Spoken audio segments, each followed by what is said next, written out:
Morning. And how are you all today? Right, got it's not very good coming up, but yeah, I got a full load of rebar, 15 metre, couple of marker boards in the end. Obviously, because it's overhanging. Don't need a beacon. Don't panic. But the biggest problem I got with my truck, which is the reason I'm doing this, if you can see, there's a fair old overhang. Has a lot of weight on that axle. So what we need to do is move my fifth wheel, because mine sits really far back on mine, and the way we do it is as followed. Trailer brake. Which side you on?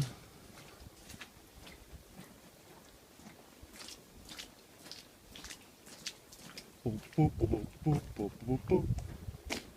This could be a long clip. Right.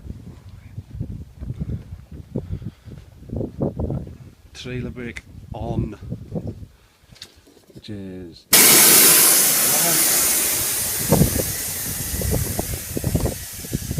I don't know if you can see it. Right, it's basically two pins you can pull. It's not coming out very well, this thing, is it?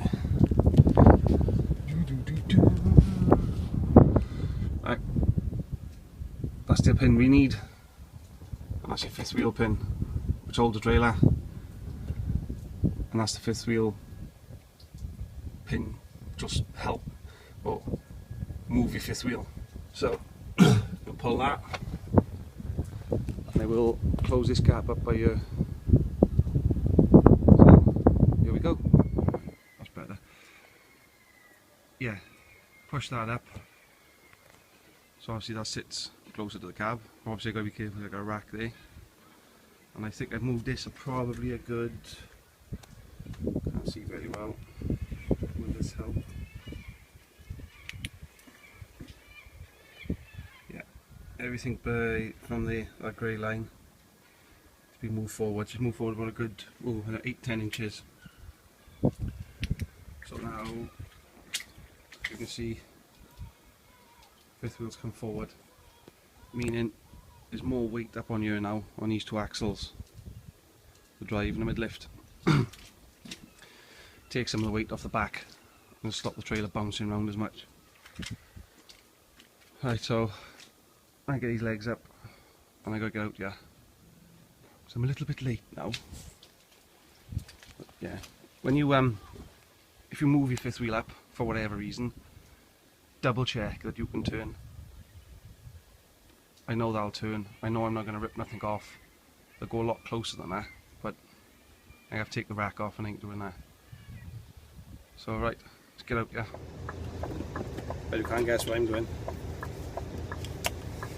Let's pull it up a minute. Yeah, if you're going to move a fifth wheel and you haven't done it before, get somebody with you to do it. Because you can easily, quite easily, right off a truck from smash the back of the lorry up.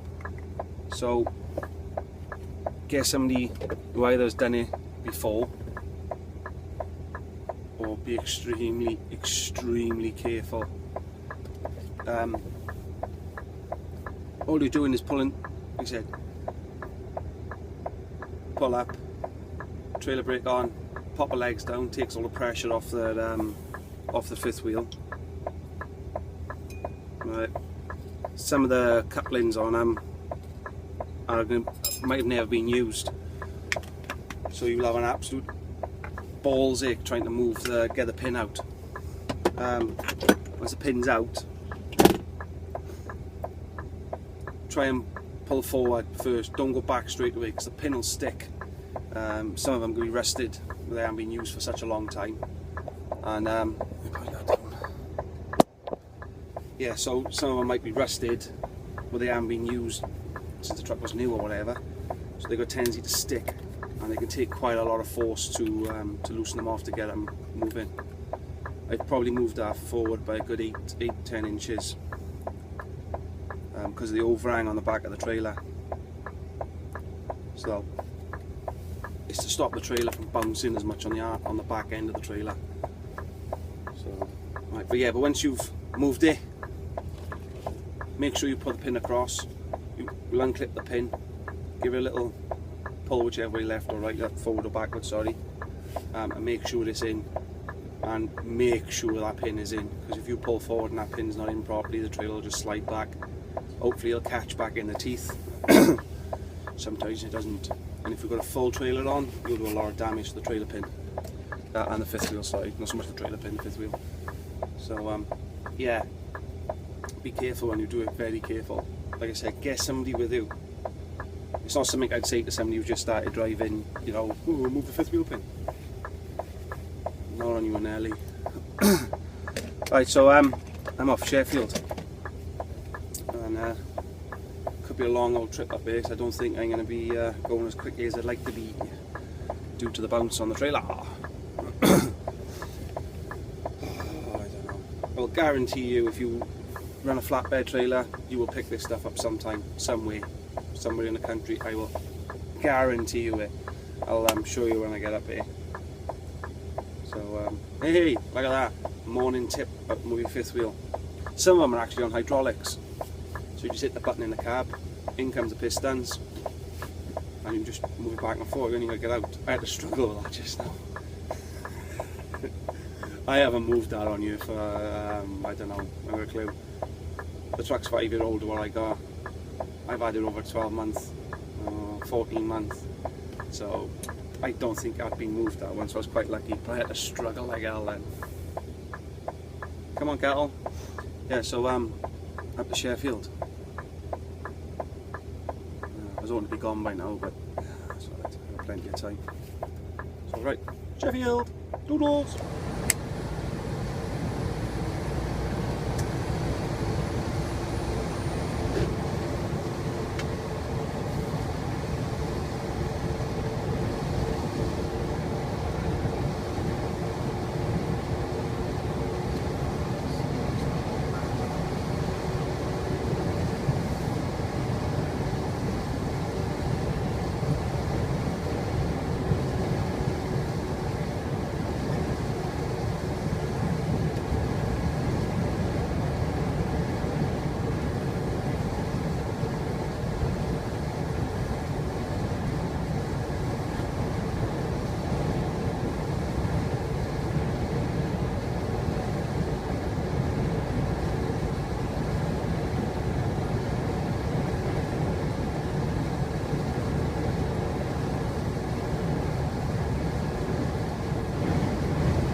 Nearly there.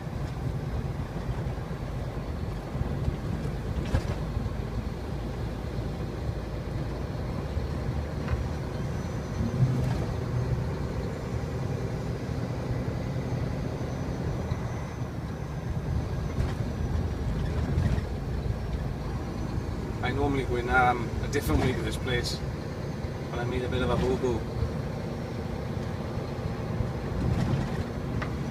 I moved my fifth wheel a bit too much, so I can't turn extremely tight. So, but it's alright anyway.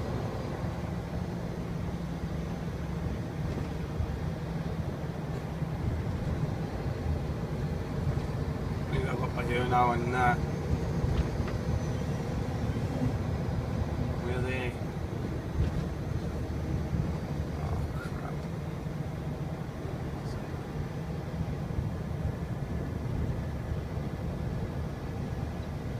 normally turn right on that junction, but I'm going that way, going to go straight down and follow you around.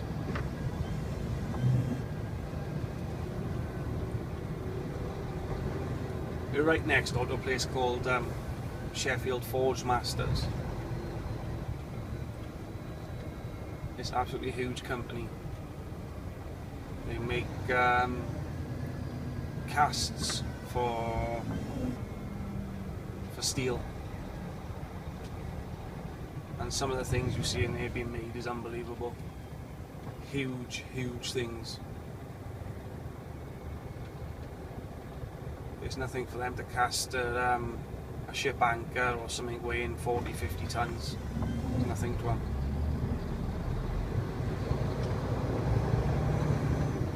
In fact, I think if you go on YouTube and Google Sheffield Forge Masters, you'll see stuff what they could do.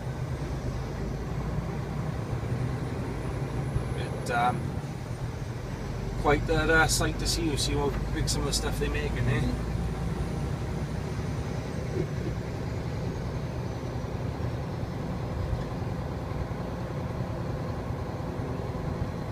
Right, and it's still raining. It's rained all the way up here. Marvellous. Right, it's a bit lighter now, you can see it better, but that's where I moved it from right to the back into the middle. You can actually see, I don't know if you can see them now, but that'll all go right up to there. It's really good 2.5-3 feet if I can move the fifth wheel. As I say, it's all to do with the weight on the back of the trailer.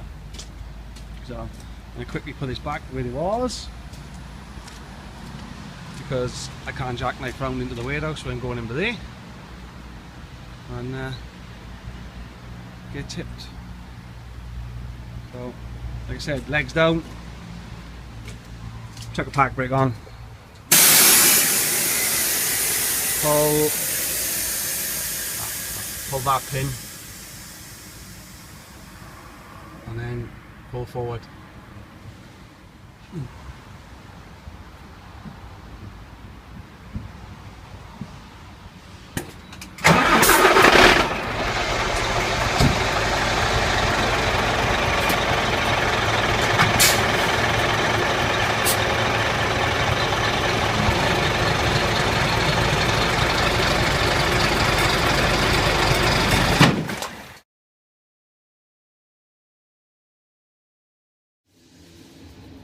That's what I'm doing. Right, yeah, just put that fifth wheel back to where it was. Oh, it does make a big difference where your fifth wheel is, whether it be for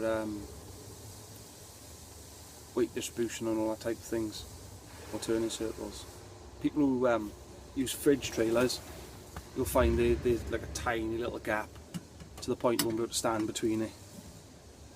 They'll back under the trailer so far, get out, make sure the trailer brake's on, put all the airlines on, and then go under the trailer the rest of the way.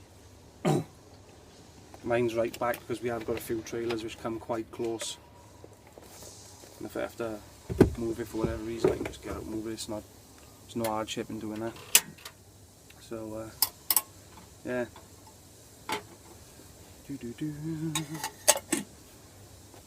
But like I said, make sure you check the trailers as well, because some trailers got what they call a deep pin on them, just further back, and then some got like a shallow one, so it's further forward. There's not many like it, but some are, some ain't. A lot of it depends on the company, what they prefer to use. Like I said, people who run fridge trailers or taut liners, another one. They're quite close coupling trailers. The closer coupling the trailer is, the bigger the overhang you'll have when you turn as well. So always be very careful of that, because I had a bit of an accident when I done that once. I'll keep that story for another day. I got a quick cut, I'm getting tipped, so I shouldn't be here too long about that. And there's a beautiful, absolutely beautiful old Scania just up in front of me, but he's from South Wales. If I can, I'm trying to get a couple of pictures of it now. Oh, it's a beautiful thing. I think I'd sell one of my children. Don't tell a wife, girlfriend, missus. There's a cracking daff up there as well from Intake Transport. Jaffa, I know the driver, but there's another or something. Shows you look daft, don't you, when you go up and take pictures or try and video a track. Oh god, I'm getting sad in my old age. But if I can, that Scania is. Oh.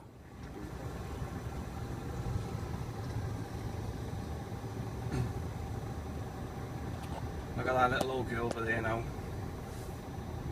Absolute beautiful.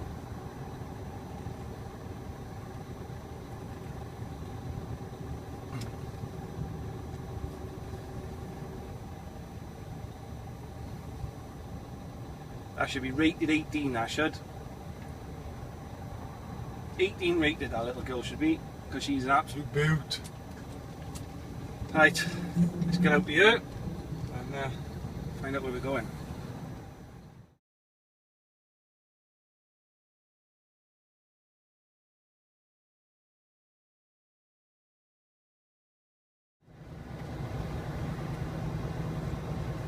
We got an accident. I literally just come out to that out to Sheffield, straight on the motorway, straight into this. Yeah, well. Yeah, that a guy with a white Scania. I see him all the time around South Wales. Always see him. It's the first chance I've had to go and actually speak to the guy. And I can't remember his actual surname. It's Esposito. Yeah, Esposito, I think it is. Alan Esposito. And wow, fair play. What an absolute gent. Unbelievably nice guy. Now I've heard people say that before about him, in all fairness. And wow, pure old school driver. Unbelievably nice guy. Like I said, it's the first time I've ever had a chance to speak to him.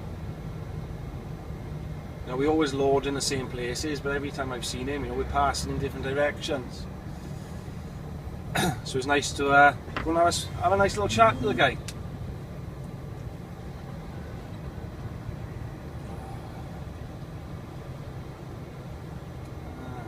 But no, it's, you don't find many drivers like him anymore. Not by a long way.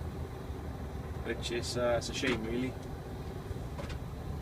He's probably done more miles in reverse than I've done going forward in the 10 years I've been driving.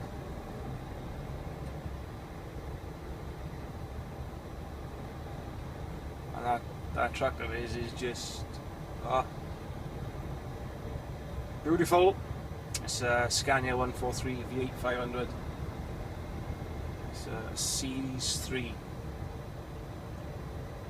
And I would quite happily sell my kids to drive it. Sad, I know, but hey, deal with it. I have no idea what's really gone on, but I've had all the blue lights go past, so I'm assuming some kind of accident. It's saying stranded vehicle, but I don't know. You can tell it's Monday morning, belting down with rain, and I'm stuck in absolute gridlock traffic, pretty much. Anyway, enough of me yapping. I might as well make a cheeky cuppa while I'm sat by here. I don't think this is going to be going anywhere soon.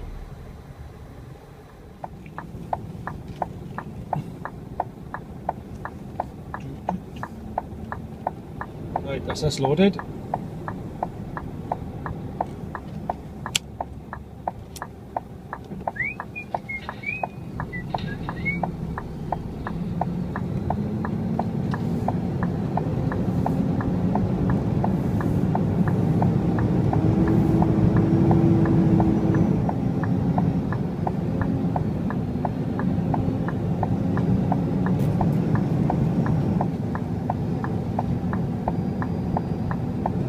Can't believe how quiet it is in here today, to be honest. It's normally a bit on the old busier side.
another day done,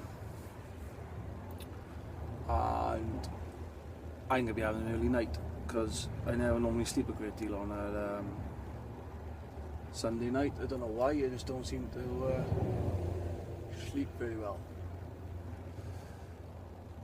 You know, parked up on Dual Carriageway, a little lay-by, that's it. I got nothing they can pinch unless they want 30 packs of bricks, I don't know. Well, stranger things have happened, I suppose. So, nice little 14.5 hour day. It's 10 hours driving, not bad for a Monday. And that is my lot. Get the old paperwork done by here now. Might have a sneaky cuppa. And phone will be belated, phone will be loved. And 17, 15. And I should be going to bed. Ready for a nice 2 o'clock start in the morning. Which, I don't mind that actually. Nobody can be on the road, so brilliant. Leave here, 20 minutes down the road, drop a trailer, diesel up, go and pick the other one up. Hoping to be on the road on my way back up by about 4 o'clock.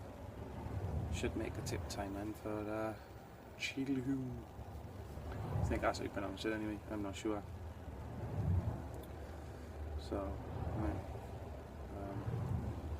yeah, I'm still impressed with that track I seen today at Scania, because that was just beautiful.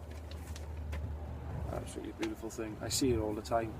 That was the first time I've had the chance to go and speak to the gentleman who drives it, Alan. So, very impressed. I would love something like that, but that'll never happen. What did he say it was? It was 1996, what's that? 20 years old. So it's immaculate. There's nothing done to it, there's nothing, no shiny bits being put on it. It's just extremely well kept. And that truck is fully loaded every day, out and back. Our girl is still earning her money. And just spoke to a couple of friends about the guy today. He's a genuinely nice guy, really, really nice guy. I don't think it's a thing I could teach him, that's for sure. He's probably done more miles in reverse than I've done going forward in 10 years. But no, it's nice to meet somebody like that now and again, because unfortunately this game is losing good drivers like no tomorrow, which is sad really. It is sad. After they brought out the driver CPCs, a lot of the older drivers, the senior drivers, they just said enough's enough. Packed it in, hung up their boots, put away the map box and gone to do other things. So can't blame them. Can't blame them at all. I don't think I'll hang my boots up. No. Unfortunately, it's bred into me. In fact, I've been around trucks all my life. I used to remember driving my dad's truck around the yard when I was about 4. Little 92 Scania, 260 in it. Jesus Christ. Wow. Yeah. Anyway, I'm waffling crap, so I shall speak to you next time. Whenever I do the next one. Doodles!